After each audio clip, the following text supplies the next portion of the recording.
45 নং ভেৰগাঁও সমষ্টিৰ পৰা মই যেহেতু মই মোৰ হাইকমাণ্ডে প্ৰাৰ্থীটো দিছে মই গ্ৰহণ কৰিছোঁ। মোৰ হাইকমাণ্ড শ্ৰীযুত গৌৰৱ গগৈলৈ মোৰ ধন্যবাদ। এণ্টিটো আমাৰ আখৰে পালন হ'ব। আমি এতিয়া চৰকাৰ গঠন কৰিবলৈ গৈ আছোঁ, গতিকে আপোনালোকে নিশ্চিন্ত মনত থাকক। ভেৰগাঁওটোতো জিকাটোতো কংগ্ৰেছে 6 মাহৰ আগতেই প্ৰস্তুতি কৰি দিছে, ভেৰগাঁও আৰামছে ওলাই যাব। কিন্তু আমাৰ যিহেতু এলায়েন্স পাৰ্টিটো আলোচনাও আছে, কিন্তু আমাৰ ভেৰগাঁৱৰ আমাৰ যিখিনি কৰ্মকৰ্তা আছে আমাৰ কংগ্ৰেছৰ নীতি আদৰ্শ মানি চলে, এইবিলাক আগতে 6 মাহৰ আগতে প্ৰজেক্ট কৰা আছে। আপুনি জিকাটো নিশ্চিত, যিহেতু মোক হাইকমাণ্ডে টিকেট দিছে, মই সেই হাইকমাণ্ডৰ টিকেটটোক মই সন্মান দিব লাগিব। আৰু টিকেটটো যাহাতে দিল্লীৰ পৰা নাহে, দিল্লী দিছপুৰৰ পৰা নাহে, মানুহ প্ৰজেক্ট কৰিহে দিয়ে। টিকেটটোতো বহুতেই বিচাৰিব, 1ৰ পৰা 100লৈকে, তাৰপিছত এজনেহে পাব, নহয় জানো? গতিকে নিশ্চিতভাৱে আছোঁ, আমাৰ কংগ্ৰেছ সৈনিক লাগি আছে দিনে ৰাতিয়ে। মই যিখিনি পাৰোঁ ছাৰ্ভিচ দি আছোঁ। ভেৰগাঁৱৰ মই যিহেতু কংগ্ৰেছ কেণ্ডিডেট, গতিকে মইতো শুই থাকিলে নহ'ব, মইতো লাগি আছোঁ।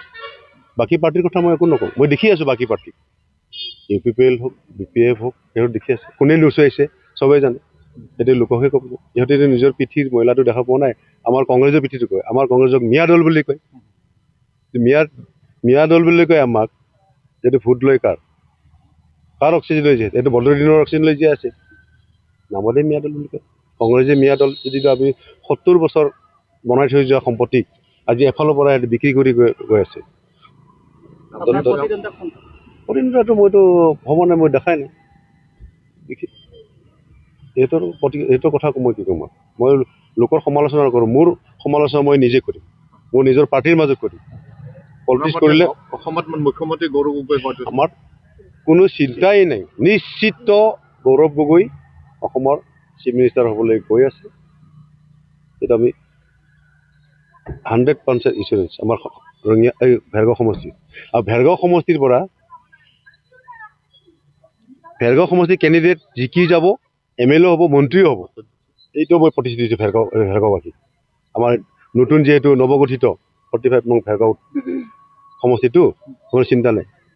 মোক আল্টিমেটলি মোক ইংগিত দিছে ইয়াকে, মানে আপোনাৰ জিকাটো আপোনাক 6 মাহতে আমি প্ৰজেক্ট কৰিছোঁ, আপুনি 6 মাহতে আমি কংগ্ৰেছ কেণ্ডিডেটটো জিকি আহিব।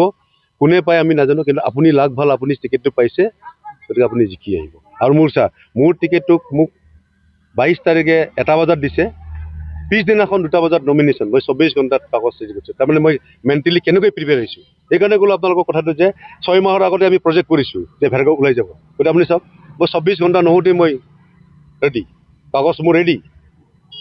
11টা বজাত মই নমিনেশ্যন লৈছোঁ, পিছদিনাখন যোনদিনাখন লাষ্ট 23 তাৰিখে, তাৰমানে মোৰ টাইমটো গুৱাহাটীৰ পৰা আহি পাওঁতে দেৰি হৈ গ'ল, এইফালে বন্ধ হৈ গ'ল। এতিয়া আপুনি মানে কাৰ্যালয়বিলাক ঠায়ে আমাৰ ভেৰগাঁও মানে 3টা ব্লক আছে, ভেৰগাঁও, খৈৰাবাৰী আৰু ধনাই চেৰপাং, 3টা ব্লক মই 3টা কাৰ্যালয় বনাইছোঁ। আৰু মই হোম টাউন খৈৰাবাৰী যিহেতু খৈৰাবাৰী ব্লক, মই তাতে 2টা বনাই দিছোঁ, কাৰণ মানুহ চাইটো ক'ৰ কেণ্ডিডেট, সেইকাৰণে মই অলপমান প্ৰিফাৰেঞ্চটো লৈছোঁ। আৰু এইটো কোনো স্বাৰ্থৰ কথা নহয়, এইটো মই চব যি পাৰ্মিশ্যনো ল'ব লাগে, গতিকে বহুত কষ্ট হয়। এনেকুৱা মানুহ যেনে খাজনা ৰচিদ লাগে, NOC দিব লাগে, কিছুমান টান পায়। সেইকাৰণে আমি মেইন 3টা ব্লকত 3টা অফিচ বনাই দিছোঁ।